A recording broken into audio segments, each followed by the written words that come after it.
Three friends, one amazing series of YA novels, an insatiable thirst to relive the glory that is K.A. Applegate's literary masterpiece.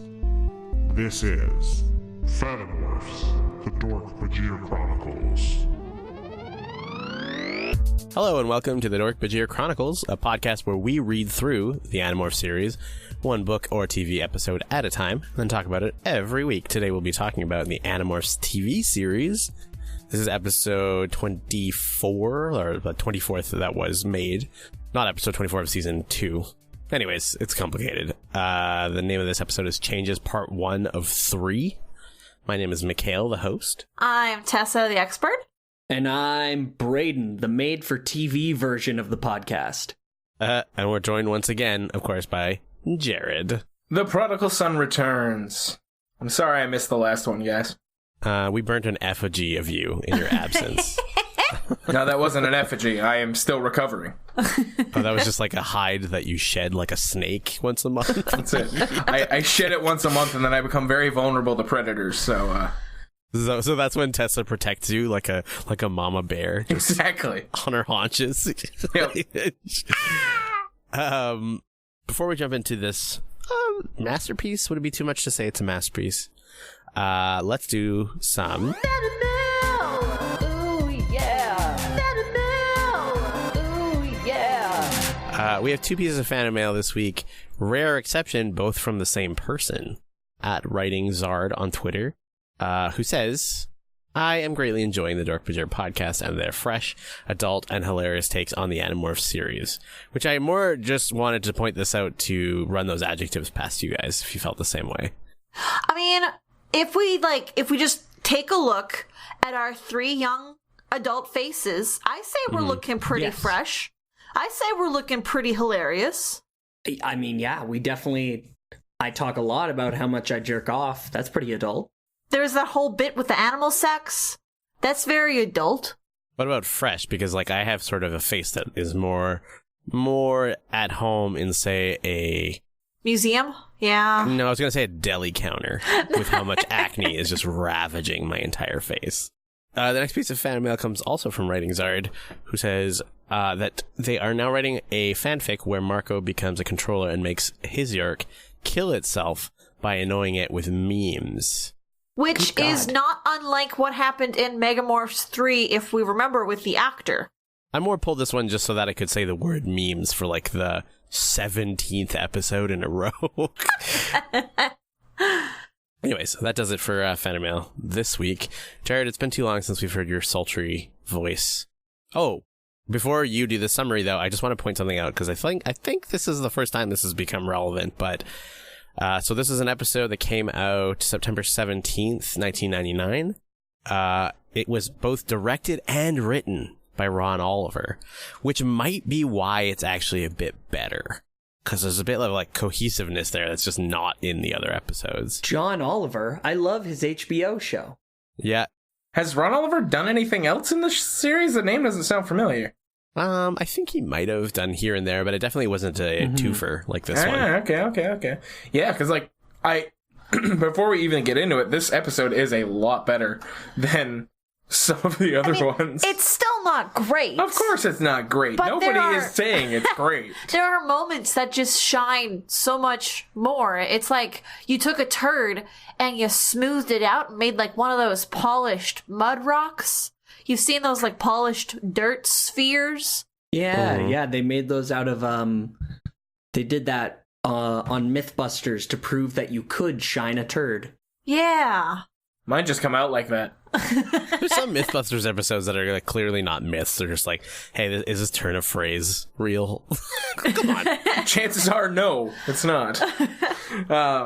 So, this episode... Changes Part 1 starts off in the Museum of Science and Technology. I like that because they're just right to the point. We get to see the most terrifying security guard. This dude does not blink for the entire screen time we see him. And it's unsettling. There's a point where he's running to the camera, and it's horrible. I will see that in my dreams.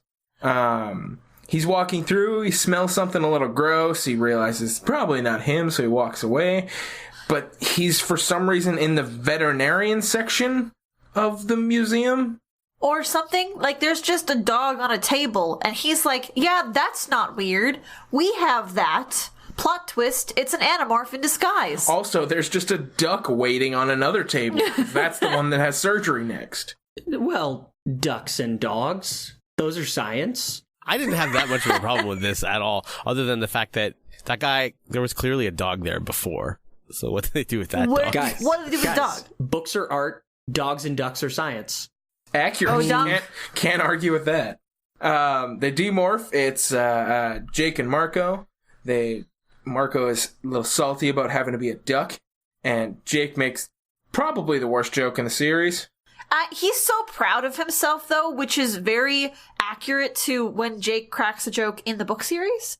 He says, like, I don't fit the bill or something, and like, that's why I can't. Make you want to vomit in the book series too, or is that just everyone in all the other Animorphs are just like, Jake, no, this is bad, and then Jake is sad. Yeah, the joke is Marco is like, why do I always have to be the duck?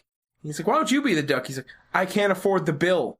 That's what I mean, it's not bad. It could be a lot worse than that. It's pretty fucking bad. It's not as bad as some of the ones that Marco has said. Let's be real. I mean, Marco's best joke is his hairstyle.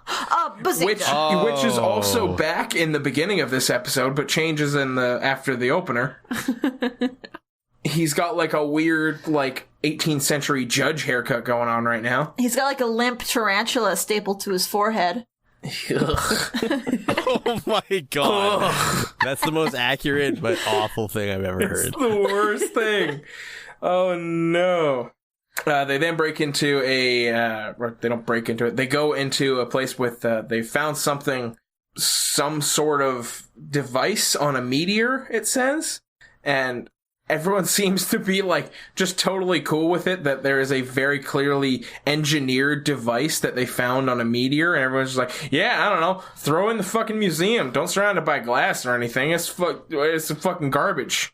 And I don't understand it. They end up taking a bunch of pictures of it, and Jake says, oh, yo, lift it up. I want to take a picture from the bottom, because for reasons. For science. They recognize some of the writing on it as like, oh, that was totally on Alfanger's ship. It's gotta be an alien. And like, nobody else is taking this seriously. This is a manufactured device with writing on it that they found on a meteor, and everyone doesn't seem to give a shit. Don't you know that that's like commonplace? Every day we find alien objects. Jared, come on. You're kind of showing your ignorance here. I guess I am. This is what happens when I don't read Animorphs, I guess. Yeah, exactly. Now you're getting it. Haven't you ever heard of Area 51? It's just a bunch of toilets. It's true. That's disappointing, because there was a bunch of nerds who were going to run there, and I don't even know if they did. Did that happen yet? It's not going to happen for 5,000 years. Damn. I think it's supposed to happen sometime this month. Lame. They set off the alarm when they touch it, and they bolt out, and the scary security guard is definitely fired. And the next time we see him, he's being interviewed on TV, and the title card says former museum employee. No, it's like ex-museum employee, which is like the funniest thing. Like, why would you drag this poor man like that? And he's like, you could tell they ambushed him as soon as he got fired, because he's still holding a box with all his shit. It's so sad. Great. And of course, he sounds like a fucking nutter butter on the goddamn tube, because he's just like, there's a dog, and he had a rat, and he ran away, and that's why I got fired. There was a rat on his back, but it was a dog. Like, yeah. So we then cut to Rachel and Cassie. They are wandering through the school, preparing for the spring dance. Yeah. Preparing for the spring dance. Spring has sprung. Swinging to spring dance. And, of course, Rachel is like, Cassie, you need to, 1, ask out Jake, B, change his entire outfit, because, girl, it ain't working for you. It's a fashion emergency. Cassie is so well put together that's just like, come on. Really? Yeah. I think we talked about this during the Eric episode. You guys weren't there, but, like... You guys weren't there. I kind of just realized... You guys weren't there. Yeah, don't rub it in. Just because we were in jail for a couple of weeks. Come on. But yeah, then I realized, like, Cassie doesn't look unstylish in this version. In the show, it's like she just looks like a normal teenager. She doesn't look like an unstylish person at all. Wait, so you're saying normal teenagers aren't unstylish? No, I think we had a really good intellectual discussion about it last time. Yeah. And these guys are just after... Or just looking for blood. Yeah. I'm just here for japes and jokes, y'all. I'm here for... I'm here for jakes and grapes. I'm here for a good time, not a long time. Anyway, the Animorphs TV show. We then cut to Tobias wandering around the mall, and he turns and somebody has just tagged the inside of the mall with a hawk stencil. It is like fresh as shit. And who the hell spray paints inside the mall? Like, you hit the outside of the mall, sure. Lots of people go past that. It's a good place to throw something up. But you don't throw it in the middle of the mall. You're such a prude, Jared. You don't spray paint mall columns. You absolutely... all right. And then I guess. I mean, it looks like art that's supposed to be there, right? That's It kind of does. If they didn't do a zoom in on it, I would assume this mall was called, like, should be like, I don't know, like Black Hawk Mall or something.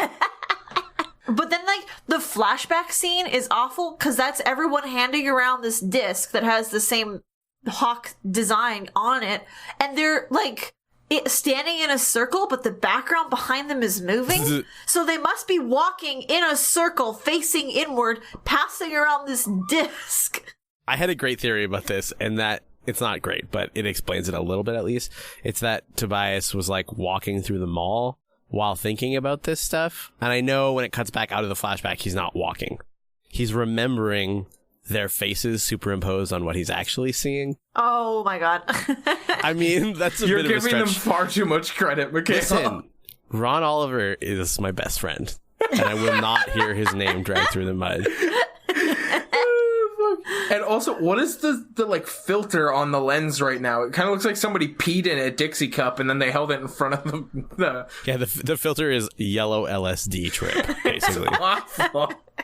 It's to make sure you know it's not happening this moment. It was happening in the yellow past before they invented color and everything was sepia. They only had two filters. One is the yellow flashback filter. One is the green I'm in a morph filter. Yeah. It's always the same filter, right? Yeah. No, because there was also a red one that when, spoiler alert, later on in this episode, there's a bear, and the bear looks out with its red eyes. I don't think bears see red like that. Unless they just have bloodlust. Anyways. Now we cut to Jake and Marco fighting over what the thing is. Right, they're reviewing the pictures that they took. Trying to figure out what this thing is. Jake's convinced it's a weapon. Marco's convinced it's like a teleporter. Axe shows up and he's like, "What are you doing with these pictures?" He's like, "Oh, we're trying to figure out what this is." He's like, fuck. All right. We use these when we need to go. Marco's like, "I got it. It's a transporter." He's like, "Nah, I shit in this." He's like, "Oh man, I touched it." He's like, "Why?" It was great. That was actually a really cute moment. I liked how they were like bouncing ideas back and forth. So that guy got fired for nothing. I know, because then this doesn't come up anymore. It's like a little nod to book 14, and then that's it. Yeah, but it would, okay. It's an alien artifact. You can't just, like, write it off. Well, they could have just let Axe in a museum. Yeah, that's true. I don't know why it was Jake and Marco when it could have been like Jake and Axe. Well, because Axe they can't trust anywhere except for the mall food court. Fair enough. Don't know how this is supposed to be a toilet. Like, how does it attach on to the Andalite anatomy? Well, we don't know how Andalites poo, right? In the book, I believe it was just supposed to be like a receptacle for the waste. Yeah, maybe it's just like a part of it. Maybe it's not where they actually drop their shit. It's like the little holding cell that they jettison off into space that's just full of poop. Like everything below the seat in a porta potty. Makes sense. That's all right, yeah, that makes more sense. Accurate description, actually. Yeah, I get that. Cassie and Rachel come back. They just went shopping, and Rachel is horribly embarrassed because they got dragged out of a clothing store because Cassie went all apeshit and jumped on the counter and went, "Animals are people too!" Oh and my they god. threw her out of the fucking store. Can you imagine just like being in Zellers on a Saturday, just trying to get your errands done, and this 13-year-old just jumps on the counter and starts screaming about animals? And the worst actor from the hit TV show Animorphs starts just having a fucking fit. Hey now, the worst actor? Worse than Tobias? Worse than Axe? Axe is actually a real actor now still.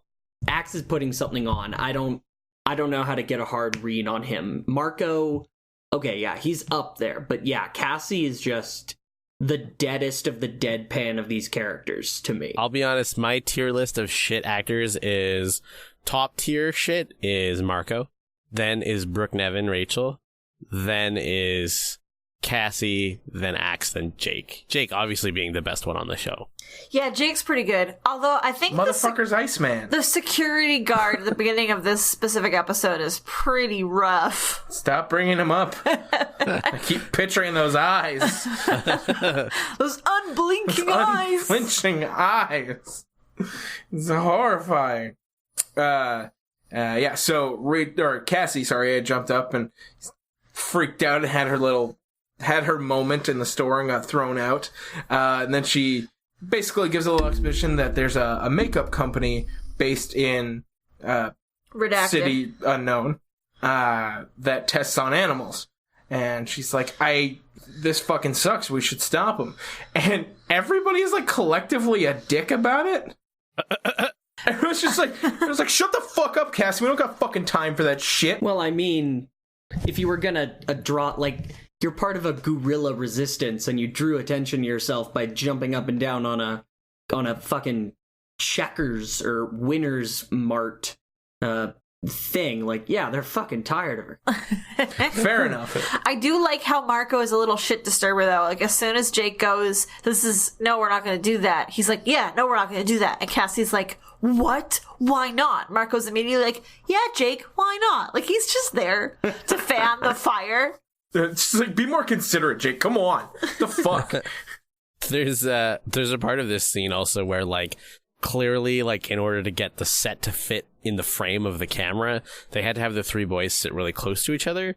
But Marco, like, can't stop being a hand talker, so he actually has his arm, like, underneath Jake's arm. Did you guys notice that? I did not. Like, he's pointing through the crook of Jake's elbow. That's amazing. It's just like, wow, you couldn't just tell him to, like, not use his hands for that one scene. Anyways. You couldn't pull the camera out 2 inches? No, it's because they were best friends, so they're snuggling. I'm thinking they actually probably couldn't have pulled the 2 inches.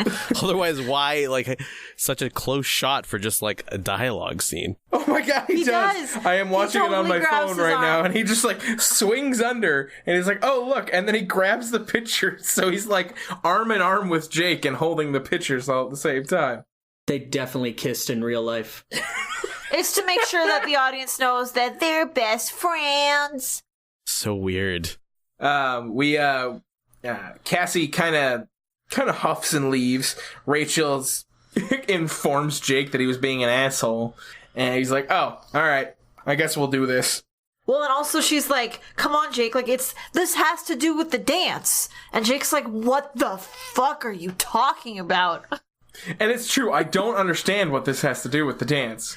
Because she's like, everything to do with the dance. She's like, we have to stop this company from testing on animals. That's about the dance. What now?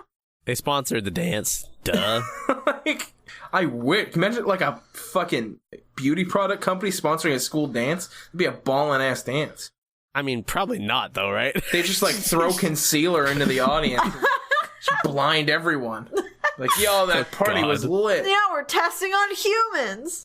Yeah, so Rachel essentially informs Jake that he's kind of being an asshole. So he's like, all right, let's do this. So he goes to the farm. Is it a farm that Cassie lives on? Yep. Yeah, It's a farm. That's right. She goes to the farm. He goes to the farm and it's like, you know what? We should probably, take down that that beauty product company, on one condition. I want you to tongue blast me after the dance. Sorry, I mean, go to the dance with me. And there's also just a monkey chilling out on Cassie's shoulder the entire time. On a leash. And like so tiny and so adorable, and also it's only there just to show that they had a monkey that the kids could touch and morph into. Yep. So we then cut to Jake is Morph Monkey. He's being shipped into the cosmetic company called Shempco, which it's a gross name. That's the most hilarious testing company. It's like changing the world one molecule at a time. Like, what are you doing understand. there? Yeah, I don't understand. I still don't know what you do here. But Jake is just so stoked about being a monkey for like the whole time. He's like, fuck, I want a banana. God damn it, I'm having fun. I love monkeys. Way too into this monkey business. They've been in Morph for over an hour at this point, and he is still lost in the sauce, which never happens in the books. Come on. I don't. And like, it's never even happened in the show. I was noticing that too, yeah. It's like every morph he does where he's like, oh, I love this. This is so much fun. He's just like, yo, we gotta do this and then get out. I think the last time they had someone lose control in a morph was the very first episode when Rachel morphed a cat and almost ate Marco as a mouse. And, and like, we also had the point where Rachel morphed Yerk and went into Tobias' head, and she kind of freaked out. Oh, yeah. But I don't know if she was freaking out because, like, I don't know if I'll be able to change back. She's like, yo, I'm in your head and this is fucking terrible. It was because she accidentally found out that Tobias is really into scat porn. You're not into scat porn? No. Only one person in a relationship can be into scat porn, Mikael. My bit this episode is just, like, being incredulous that you guys don't like this show. So get ready for more of that. Done. Okay. Then we get to one of the doctor, scientist, whoever it happens to Someone be. in a lab coat. Someone in a lab coat walks out and has a cut banana.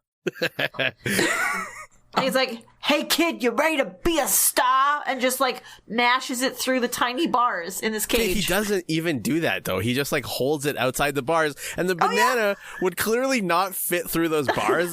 What was he doing? Just taunting the monkey? Like the monkey wouldn't be able to grab what he was doing. He was like, yo, you want to be a star? Banana. Look at this, stupid monkey. Come get this banana. This banana's for me. Like, I was just totally expecting him to be like, banana, and then open it. My banana. Well, then the scientist takes the cage that has Jake as a monkey in it, and Cassie has demorphed human and is watching this. And the scientist just like, he does something that makes me feel like, okay, you know, you're just totally a stoner in a lab coat right now. Yeah. Stumbling around carrying this cage. Well, and like, there's two cages side by side, and he picks up the cage that Jake's in, and then walks away, but Cassie is hiding directly behind the second cage. Which is also open and swinging. And I'm like, motherfucker, you are the most oblivious dude. Her hair is large. A monkey weed ain't nothing to laugh at. And then Maybe that's why he didn't give him the banana, because he's like, man, I can give him this banana. Or I could eat this fucking banana. he forgot he put weed in the banana. It's a pot banana. Fuck you. Special banana. And then Cassie sees him carry Jake the monkey into a room labeled experimentation room. Dun dun. At which point she morphs a real scary ass roach thing. Yeah, it's a gross bug. I hate it. Attaches herself to the side of the cage and kind of goes along for the ride. We meet another scientist. They definitely are fucking, these two scientists. Oh, yeah. What? Why do you say that? They have this whole interaction that's like weird and like almost flirty, like the same kind of comfortableness of people who have been doing it for years. It's horny energy for sure. I did not get that vibe at all. Y'all are reading so much more into this than I was. I mean, I stuck like a good 2 knuckles up my asshole and busted it to it. I expected all of you got at least that far too. I only got one, but same thing. Gross. Fuck. She just looks like exasperated with him. Remember when he like pulls his fucking key card out? He's like, I'm a professional. And then like swipes it in the door and it whacks him in the dick. That's what I'm like, this guy's stoned to fuck. Fuck, that's funny. Like, that guy's interplanetary stoned to fuck. Actually, you know what? I'm changing my title on the show to Mr. Professional. You can address me as such. The stoner doctor and his fuck buddy then take the cage, load it into a car, or a van, sorry. And he's just like, we're going for a ride, buddy. And closes the door. And Jake is a monkey. He's like, fuck yeah, I love rides. Woohoo! Monkey! Woo! Because I think Jake did eat, I think just because the banana was close enough to the cage, he got a whiff of it. And monkeys are lightweights, so he's also stoned. And, like, Cassie is like, okay, Jake, you gotta get your shit in order. He's like, I love being a monkey. They get to, we then see it's not a van anymore. It's like a SUV, because it's very clearly a van at one point because it has, like, the roll down, like, back. But then when we see it next, it's just an SUV. And it's just, like, honking and rips through the opening of what appears to be like a new building for this cosmetic company. It's like a really ugly building too, and this woman is like, look it, it's like January Rose Cosmetic Company, hooray! And there's like 4 people at this grand opening of this ugly ass building. It's the saddest opening ever. There's a guy filming for Channel 8. Don't dismiss. That's the thing, like, it's only people who are filming, because it's just like, nobody's gonna go see this. Like, what's the point? There's no makeup fans here. Like, none of them. I love the lady who is, like, fucking doing the press conference is, like, the most, like, Mary Kay looking motherfucker, because they're just like, oh, yeah, makeup. So you probably love wearing, like, pink and purple sunglasses and shit like that. You know, people who like makeup are normal people. Yeah, so there's the opening of the new building, and this SUV just comes hauling ass and is honking, and it, like, nobody seems to be concerned. They're just like quietly puzzled. That's like, annoying. Why are they doing that? This is and then it pulls up right in front. The lady flies out of the car and just bolts up on stage. Nobody does anything. I mean, there's no security. There's only videographers. But nobody tries to stop. Like, nobody on the stage is like, yeah, you can't come up here. Sorry. They're just like, all right, have your piece. Go ahead. Open forum. Everybody here. All 9 people. And she's like, she's like, we're from knockoff PETA, and she tests on animals. And it's bad. And then, like, the makeup lady is trying to, like, fight for the mic and says, animals are ours to wear and eat. And it's like, yo, dog, PR nightmare. She says glamour has a price. Yeah. It's like, wow. What the fuck is this woman on? You're so evil. Is she just, like, huffing, like, fucking nail polish? She does offer the female activist a makeover. If she'll stop doing what she's doing. Yeah, free makeover. Well, I'll definitely stop now. Yeah, I kind of wanted her to be like, wait, free? No, sorry, I can't. That shit's like $40. Hell yeah. And meanwhile, the other stoner scientist is like, quote unquote scientist. He's not a scientist at all. They're just not activists. Scientists. They're activists. The stoner activist is like grabbing the monkey cage, and there's another something. And then cage. like a rabbit. Yeah, he's just like grabbing cages and throwing them on the stage. He puts them on the stage for some reason. Like, why? And then he's just like pointing at them. He's like, "Look at them! Look at them!" He's like, "Dog, you're making it worse for them right now. Right. What are you doing? Like, you're throwing their cages around, man. Like, that rabbit's gonna have a heart attack and die." Shit. We then cut away from this to Rachel is getting ready for something. It's definitely not the dance, because this is episode 1 of 3, and I'm guessing the dance doesn't come till later, but she's got these enormous curlers in her head for some reason. She looks like Mickey Mouse. Yeah, I thought she was wearing like a costume to the dance. And it's really funny because they're like curling roller things, but then she takes them out and her hair is exactly the same as it always is. It's completely straight. Yeah, it's like, what? Yeah, like, what were you doing that for? And Put a hair tie in if you don't want it in your eyes. Don't fucking subject yourself to looking like a Disney mascot. And then Tobias flies in, demorphs, and says, I can't go to the dance with you. I'm gonna be busy. And then flies away. Like... Yeah. What, he's gonna be busy? I'm gonna be eating a mouse next week, sorry. I'm sorry. I'm gonna be eating... I have to try baby. What? I have to get my hand on... I found the abortion clinic, and I can't... I found out when they toss it all into the dumpster, I need to try baby. Oh my god, Brayden. It's like That's veal. Fucked. Who am I making this podcast with? Killers.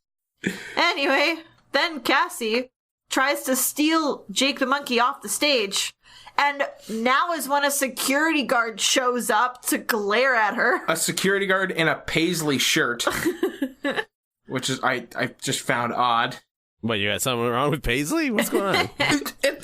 What security uniform is paisley? That's a good point. Luckily, Marco's watching TV at that exact moment, calls Rachel. They turn to Channel 8. They see what's happening. They see Cassie in the crowd and like, wait, didn't Jake go with her? Ruh-roh. And then Cassie's screaming, Jake, you've only got 2 minutes left in Morph. So like, way to blow your cover, Cassie. Jake, you only got 2 minutes left in Morph.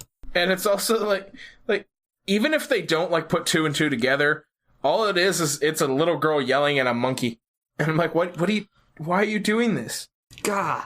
And for somehow fucking Marco and Rachel make their way to wherever this is. They just haul ass in like a minute. 'Cause there's like, what'd you say? There was like I think she said there was like 2 minutes left. 2 minutes left in Morph, and then all of a sudden, there's a bear and a dog on the scene. Attacking just everyone in this crowd, including, I can only guess, a couple of police officers with guns? Yeah, I would assume. There's gotta be, at least. At very least, that security guard has like a fucking baton. Or a taser. Or a taser, and is just gonna like whack that bear.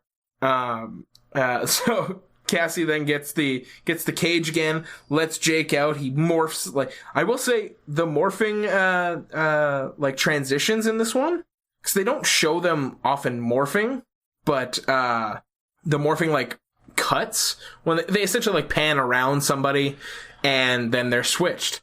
And I'm like, that's so much better than everything else they've done. Most of the time they're just like, oh, they morph behind a wall. And I'm like, oh. All right. Yeah, and you hear the weird, really weird, gross sucking sound effect, which doesn't appear so much in this episode. It's great. They did something smart earlier with the grizzly bear, which was don't have a real grizzly bear. Photoshop out the background of some stock footage of a grizzly bear. Yeah. And then green screen it onto what you're doing. Now, mind you, that's probably way more expensive than what they're already doing, so probably couldn't do it every time. And it did look like pretty terrible, but it would let you have animals that you wouldn't normally be allowed to like actually rent out for a TV show. And you certainly wouldn't be able to put behind actors. While angry. Right? Angry. Yeah. Stand up and yell, don't worry, it's fine. He's a foot behind you. It's all good. The makeup lady, who, for someone in charge of makeup, Jared was like, her makeup is pretty bad. It is. Well, she doesn't do it. She gets, like, interns to do that, probably. She probably, like, is big into makeup, but has, like, some petty feud going on with the mirror, with, like, a mirror maker, so... Oh my god. I was like, the mirror on the wall? No. I like the deep lore on this makeup lady, though. She's, like, stumbling away, and then Marco, as the dog, runs up to her and knocks her over, pushing her out of the way of a van? And then her crony comes up and is like, oh my god, that dog saved your life. And then she's like, okay, I've had a change of heart, goes on the mic and says, we're no longer going to be testing on animals. Because she had a change of heart, not because she just fucking ruined her company's public image. Right. Those people in the 90s really hated animals, and they're like, yeah, animals are ours to wear and eat. And fuck. No. Ah, crap. Is that not where this podcast goes? I thought that's where this always goes. No, animals can fuck each other, and that's it.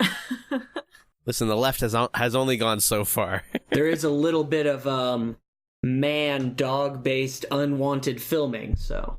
Yeah, so she essentially goes back, and somehow everybody else ends up back at the mall. Well, before then, Marco runs into the woods. No, because they're back at the mall, and then they're like, "Where's Marco? He should be here by now." I'm like, how small is this fucking town that Marco and Rachel were able to get there in like 8 seconds flat, morph and scare everybody else away, and then after all that shit, they were able to get to the mall, get drinks, stand around, and then be like, "Wait a minute, where's Marco?" And then the broadcast is still going on for this makeup reveal. Yeah. Well, how do you know it's live, though? Do they say it's live? It doesn't matter. I mean, it had to have been live. Otherwise, how did Marco and Rachel get there in time? Oh, that's a good point. Yeah, no, you're totally right. How did they get those camera guys to come back? Like, they just got attacked by animals. That's at least, like, an 80-minute break. No, they're Boss, not. we were just ambushed by a bear on an angry German Shepherd. I think, so get your ass back here. We got work to do. This was before, like, IATSE and before cameramen had a union.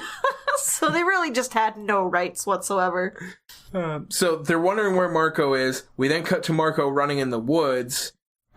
He then morphs back human, and then we cut to this fucking future child pedophile. This weird little pervert in the woods with a camera. He's just like, "I like to come and film bugs and masturbate." Like, he just goes, wow.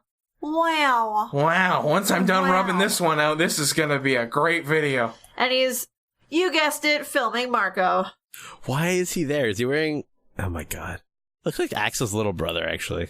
Oh, one thing we did miss was at the very beginning, right after the interview with the ex-museum employee, there was a news bulletin being like, "Oh yeah, also, some important person is still missing." And then we see Visser 3, who's got this important person, and he touches him and acquires him. And that's it. Also, what happened to Eugene? Right? I'm pretty sure he quit. That sucks. Or died. He might have died. Sorry, he's not. For one thing, he's definitely not dead because he still exists. Does he really? Eugene Lipinski? The show wasn't made that long ago. He's definitely still alive. I mean, those Hollywood people are tricky. What? In that they're like lizard people? They just like disappear? Shut up, Mikael. We can't talk about that. They just stole Eugene Lupinski's skin once he got famous enough. And they can, like, start using him to, like, steal kids. And they turned him into Kevin Spacey. "Hello, children. It's me, the actor for Visser 3. Would you like to come grab a morphing cube with me?" Yeah, that was that episode. I would say, like I said, it was better than the other ones. It was a lot more cohesive, like, from a narrative point of view. Yeah, I feel like, because, they introduced this one as a Animorphs television movie. So I feel like they just filmed a bunch more content, and then they had a bit more time and space to sort of splice it as they saw fit. I genuinely think that having the same actor, or same director and writer, made a big difference. Yeah. True. Like, then, at least when he was writing it, he could visualize how he was going to direct it, as opposed to what seems to be people maybe years and planets away taking a piece of writing and trying to direct it. Yeah. I think that definitely was a significant part of it, I'd say. Plus, there was just more, like, fun character moments in this scene. Like, they really seemed like, you know, we gotta have a couple cute Jake and Marco being buds moments. Yeah. And like I said this when we were watching it, their chemistry felt a lot better in this one. It was similar to, like, that one scene where they keep snatching the French fry out of each other's hand. Like, it was, you know, just kind of snappy and cute. And maybe it's because they were linking arms, but I don't know. No, that was really awkward. It made it way worse that they were linking arms.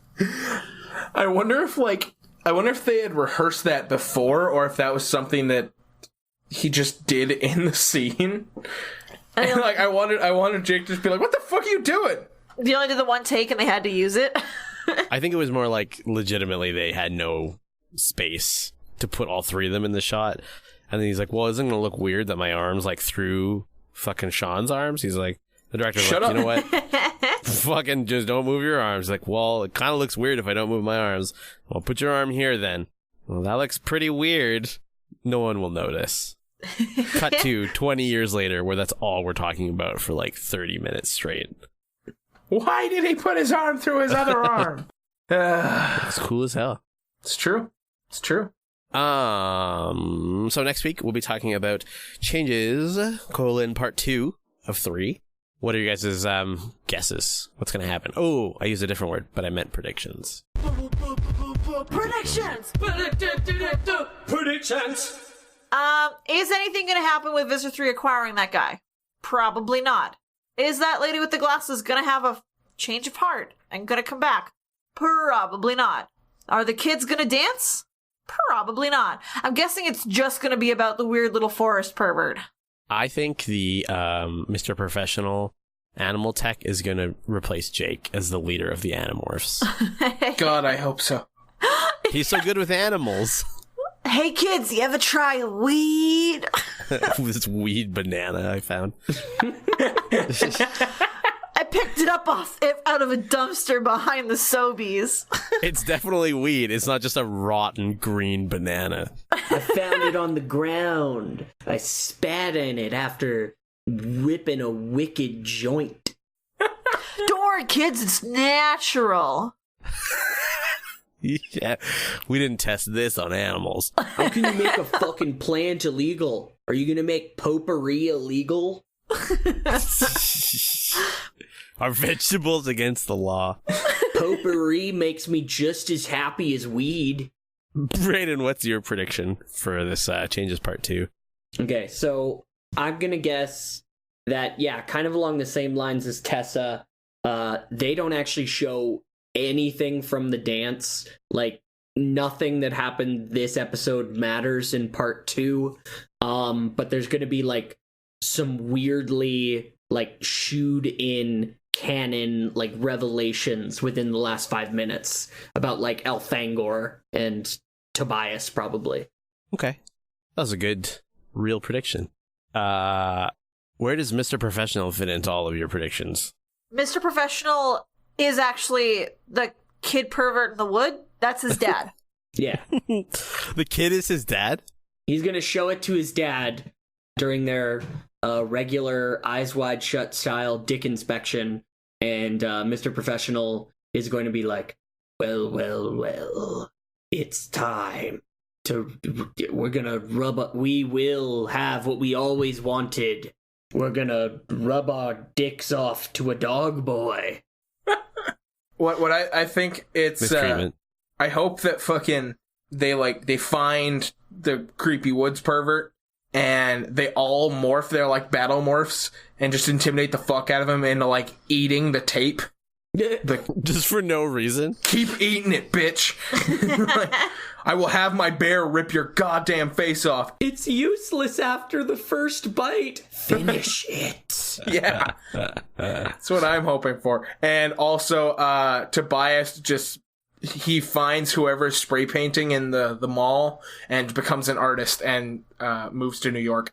Okay, great. I like it.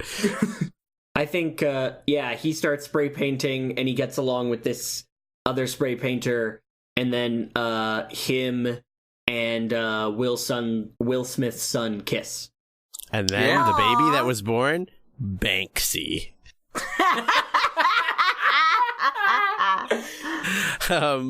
Jared, if we, not unlike the FBI and sex perverts crime crew, were to look for you on the internet, where would we find you? You would find me at collectivelegacy.org, Twitter, Instagram, Facebook, 2 Nerds in Basement across the board there. I have not been active in a while, but that'll probably change soon. I need to get surgery, and I'm going to be off for 3 weeks, so I'm just going to sit there and get really stoned and tweet. So follow that. That's always fun. Consult your doctor before getting stoned after surgery, please. No, he means stoned with pebbles. He likes to cover himself with pebbles and leave only his face open so that he can feel like a freshwater clam. You can find more of our stuff on our podcast page at collectivelegacy.org or on Twitter, Tumblr, Instagram, or Facebook. Remember to subscribe on iTunes or wherever you get your podcasts, or else, I swear to God, I will wait in the woods and I'll have a camera And I'll catch your dirtiest, doggiest secret, you fuck. Ugh. You can show us your dog fucking videos at our Patreon page, Don't do patreon.com. that. Don't encourage that. Okay, you know what? Actually, yeah, it's fine. No. We've got the FBI on speed dial. We know what sort of people get comfortable around our podcast. There's a gray area where it's okay. No, I'm just kidding. There's definitely no fuck dogs. Patreon.com / What if the dog consented? DORKBAJIR is our Patreon. We offer special bonuses for patrons, like access to our Discord server, Animorphs essays written by us, and much more. We like to give a shout out to our patrons at the Dork-Bajir level or higher by giving them an Animorph style title. Starting with... Big shout out to Spencer Colin, Mr. Professional. Mariah Wamby, Banana Time. Shanna, Edible Peel. Anne-Marie Ellis, the wood videographer. Nick Colin, the Andalite toilet designer. Michael Armenta, ex-museum employee. Andrew Vila, the Andalite toilet tester. Steam-driven, the only human in a cage they tested makeup on. Greg Della Posta, animals are ours to wear and eat. Martha Urquhart, glamour has a price. Zachary Vaudo, the mall tagger. Elemis, bananas are weed and weeds are vegetables. Anyanka, it is an emergency. A fashion emergency. For the Fashion Morphs, my name is Mikael, the host. I'm Tessa, the fashion expert. And I'm Brayden, the fashion disaster. And I'm Jared. I don't wear clothes. And this has been Makeup Morphs, the Moral Ambiguity Chronicles. I try not to feel morally ambiguous, but you guys make it so hard to be a good person. Yeah, we're making it hard for you to be a good person. That's what I'm blaming it on.